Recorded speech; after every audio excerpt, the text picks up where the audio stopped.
ये बात ला समझे की कोशिश करे हो।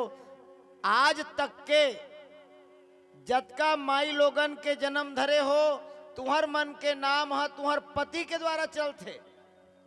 काकर द्वारा चलते? माई लोगन के नाम है ओकर पति के कर्म क्षेत्र से चलते। जैसे डॉक्टर के बाईला का कहे जाही? डॉक्टरीन।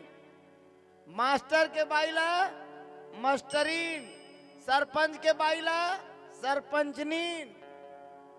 काकर द्वारा चलत है नाम है।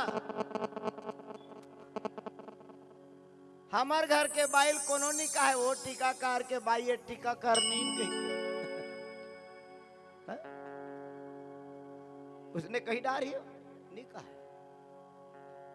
कहूं कहूं कर पहुंचाते खेत कार में, तब हमारे गांव टीकाकार के बाई ऐसे कही थी, पर फिट नहीं होती कैसे नहीं कहा।